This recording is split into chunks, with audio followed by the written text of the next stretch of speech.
The Stoic approach to temperance and self-discipline. No man is free who is not master of himself. Epictetus. In a world full of distractions, temptations, and instant gratification, the ability to exercise self-control has never been more crucial. The Stoics regarded temperance or moderation as one of the four cardinal virtues, alongside wisdom, courage, and justice.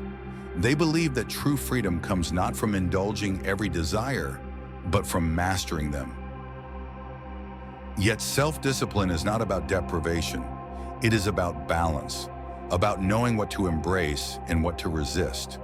When properly cultivated, it leads to a life of purpose, inner peace, and resilience. Let's explore how the Stoics approach temperance and self-discipline and how we can apply these principles in our daily lives. Why we struggle with self-discipline?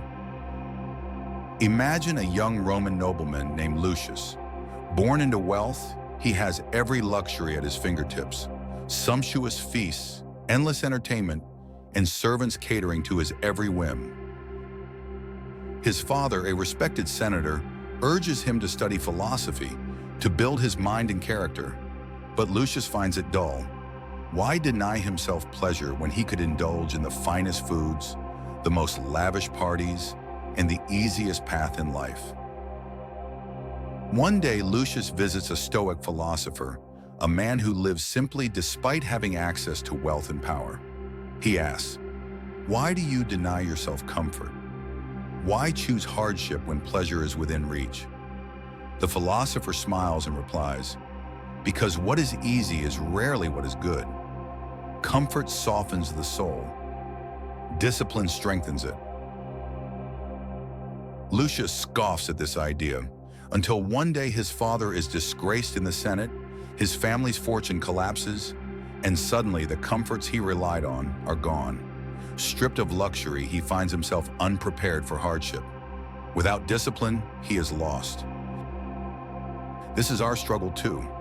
We know that discipline leads to a stronger, better life, yet we often resist it. Why? The lure of comfort and pleasure. Like Lucius, we instinctively seek ease and avoid difficulty. Pleasure is immediate, but its consequences, weakness, regret, wasted potential, come later. Short-term thinking. We chase instant gratification rather than long-term rewards. A night of indulgence tempts us more than years of effort toward mastery. Emotions over reason. We make decisions in the heat of the moment, allowing cravings, fears, and impulses to rule us instead of rational thought. Cultural influence. Society today glorifies excess and indulgence. Moderation is seen as old-fashioned, and patience is undervalued in a world of instant rewards.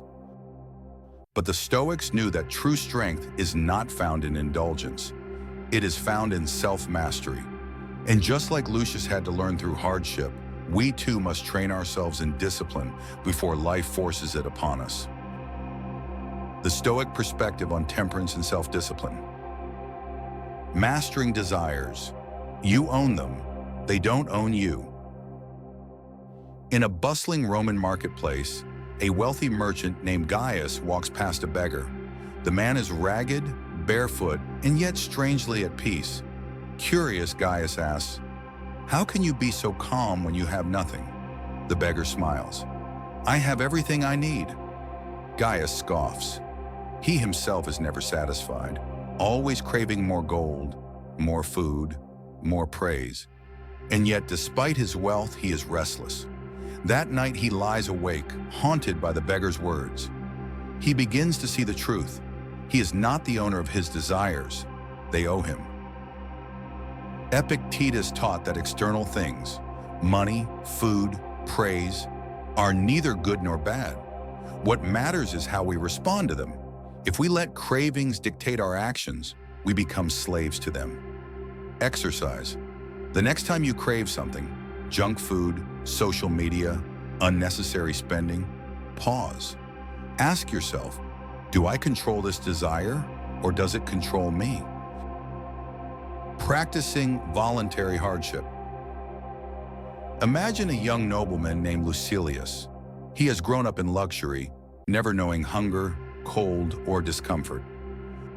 One day his mentor, the Stoic philosopher Seneca, tells him, "A man who fears hardship is already its prisoner." To teach him resilience, Seneca instructs him to sleep on the hard ground, eat only coarse bread, and wear rough woolen clothes for a week. At first, Lucilius suffers, but by the third day, he realizes something. He is fine.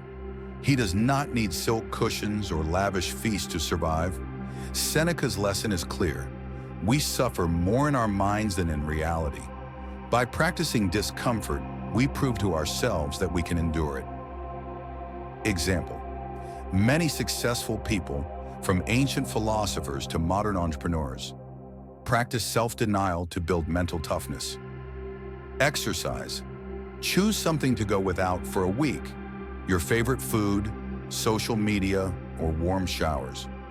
Observe how it strengthens your discipline. Moderation in all things. At a grand feast, a Roman senator eats and drinks without restraint. Across the table, the Stoic philosopher Musonius Rufus calmly eats his simple meal. The senator laughs. "Why deny yourself? Life is meant to be enjoyed." Musonius replies, "I do enjoy my meal. The difference is, I stop when I am satisfied. You do not stop even when you are full." Temperance is not about deprivation. It is about balance. The Stoics did not reject pleasure, but they warned against becoming dependent on it. Example: Musonius Rufus advised eating for nourishment, not indulgence. A Stoic enjoys a good meal, but does not overindulge. Exercise. The next time you eat, drink, or entertain yourself, practice mindfulness. Stop when satisfaction is reached, not excess. The power of routine and habit. Marcus Aurelius, the most powerful man in the world, rises at dawn. He does not linger in bed, though the warmth tempts him. Instead, he reminds himself, "I am a man, not a beast. I have a duty to rise and act according to reason." Discipline is easier when turned into a habit. Small, repeated actions shape our character. The world's greatest minds, from Marcus Aurelius to Benjamin Franklin to modern CEOs, have followed structured routines to sharpen their focus. Exercise. Create a simple Stoic morning routine, perhaps reading philosophy, journaling, or exercising first thing in the morning.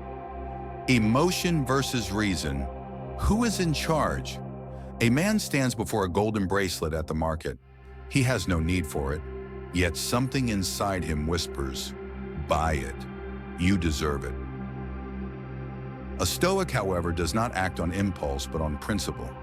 Before making a decision, they pause and ask, "Is this aligned with my values?" Example: before making an impulsive purchase, pause. Ask, "Do I need this, or is this an emotional response?" Exercise. Keep a decision journal. Before making big decisions, write them down. Reflect on whether they are driven by reason or emotion. The Stoics understood that self-discipline is not a punishment, but a path to freedom. When we master our desires, hardship no longer frightens us, excess no longer weakens us, and emotions no longer control us. True strength lies not in indulgence, but in self-mastery. Real-world applications of Stoic temperance and self-discipline criticism does not spare anyone, from world leaders to artists, from professionals to everyday individuals. But those who master the art of handling it with Stoic wisdom turn adversity into strength. A CEO's commitment to discipline, Tim Cook's rigid routine. Running one of the world's largest companies requires extreme self-discipline. Apple CEO Tim Cook wakes up at 3:45 a.m. daily to read emails, exercise, and plan his day. This discipline allows him to stay ahead in a competitive industry.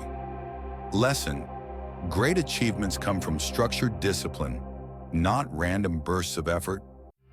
A philosopher's self-denial.